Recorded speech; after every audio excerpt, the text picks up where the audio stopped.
How's it going, everybody? This is Alex Weaver with Century 21 Scheetz, and I'm bringing you another Friday video. This one we're going to do another first-time homebuyer video. I need to start, maybe doing some segments like different shows, like a first-time homebuyer, if you're selling a home, first-time selling a home. There's a lot of different things in real estate you could talk about, but because I'm a pretty young guy, I'm going to be working with I am working with a lot of first-time home buyers. So, as that is my direct consumer, then I need to get as much information to them as possible, which is why we are doing another video for them. This video, we are going to be doing a traditional home sale versus a short sale or foreclosure type deal. A lot of people, when they're buying their first homes, they don't have that much money reserved in the bank.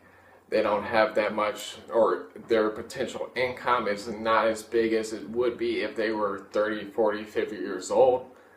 And so a lot of people see foreclosures and see them as a good deal, that they might be able to save some money, might be able to get a great bargain on a home, where as a traditional sale, it could be $20, $30, $40, $50,000 more than what the foreclosure short sale type deal would be. For my clients, as a first-time home buyer, I advise them, unless you have $20,000, $30,000 saved in the bank, unless you come from a construction background or your father or someone close to you is in the construction industry, you might want to stay away from short sales and foreclosures, pre-foreclosures, all that jazz. Let's be honest. If your home got to that point, if you weren't paying your bills, would you keep up on the property? Like, maintenance-wise, would you keep up with it? Or would you pay your bills? Well, you would probably pay your bills first, just to keep the house, just to keep somewhere to stay. So if you're struggling to pay those bills, and you're not paying these bills, let's be honest, the property is probably not that nice. There's probably a lot of work that will be needed to be done to it. So, think about it this way. You're buying a home, it's in as-is condition. The seller won't do anything for you, because the seller's the bank. The bank doesn't really care. They're selling it as is, no strings attached. You get what you see.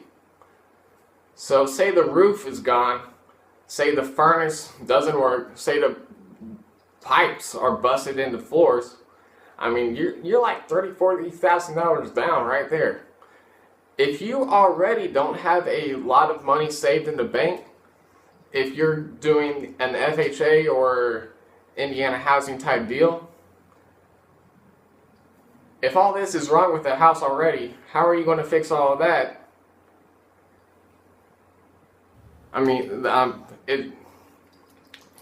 If you think about it, there's no real way. There's foreclosure short sales out there that are in nice condition, pretty good. You could fix them up pretty quickly and get a quick flip on them. In this market, there's a lot of investors out there that will snatch these homes up like that. I have an agent in our office that he works with a lot of investors. This one particular one, they cannot buy a home. They cannot do it because there's so many people bidding against them that the price of the foreclosure short sale, whatever it is going 2 times what it is listed at, and they lose out every time because they're not going high enough. Just think of it like that. When a traditional home, you know what you're getting. You're getting a sales disclosure from them that says everything that the sellers know. Also, that you have an inspection. You can have an inspection on a foreclosure and a short sale. Doesn't mean they're going to do anything about it. But with a traditional sale, you can negotiate with them with the things that are wrong with the home, for them to fix different things like electrical stuff, plumbing stuff, safety stuff that you just wouldn't get in the other home. for a first-time home buyer, you have to remember that this is your first home. More than likely, you won't be there for the next 50, 70, 80 years if you live to be 100 or whatever. You will sell it down the line. You just have to remember that this home has to work for you right now. And 2, 3, 4, 5 years down the line, you can sell it and upgrade if you're at that point in your life. There's no reason to put... So I just got a phone call in the middle of doing that video. My phone has been going off the hook non-stop all day today. So, I don't even know where I was, but I'm just going to start up saying, you know, if you're putting all this money into a home, and you can't afford to put this money into a home, then it doesn't make any sense to you. Oh, I know where I was at. I was at, you know, you're not going to live in this home forever, so don't even worry about if you can't get the size, your dream home. If you can't get that your first time around, there's really no worries in your mind. I mean, you're just going to be there for a couple of years. It's a step that everybody takes in their life. The first home is not the final home. You just have to remember that. You know, and I'm not making this up when I say this. I had a client, you know, I was on the phone with earlier today, and he said, this just about brought a tear to my eye, really. This guy said, you know, I was talking to my mom on the phone, and he was like, and he was like, you know, this Alex guy, he really acts like he's buying this home with me. You know, he really cares. If your agent doesn't care about you, and they're just telling you to buy whatever just to fit their needs, then you need to ditch that agent. Your agent should be looking out for your best interest. And you know, that's what I try to do, hey. That pretty much wraps this one up. Like I said, I might be breaking this up into segments, different, you know, different shows. The first time home buyer, the home buyer, I already talked about all that. I'll think about it, I don't know.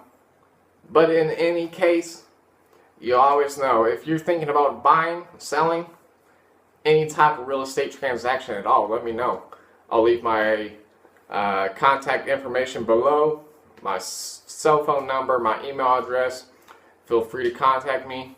We'll see you next Friday, if not sooner. Who knows? I mean, who knows what will happen. And I have one more thing that I need to throw into this YouTube video. You know, I'm on my way home now. So, you know, I got Big Sean playing in the background. But this one last thing, I mean, for an as-is home, think of it like this. You ever see those magicians type deals, those sideshow type deals, where they will wear a blindfold and they'll throw daggers at these like rotating people, like popping balloons and whatnot? Think of yourself as the home buyer, as that guy who's just throwing a dagger, you know, his life savings, the most money that he'll ever spend in his entire life, with the blindfold on, not knowing really what you'll hit. I mean, when that guy started out, he probably, you know, cut 2, 3, 6, 8, 10, 20 people. I don't know how many people he cut. But you got to remember that. I mean, this is your biggest life investment. You don't want to make a mistake when you do it. Hey, just had to throw that in there real quick.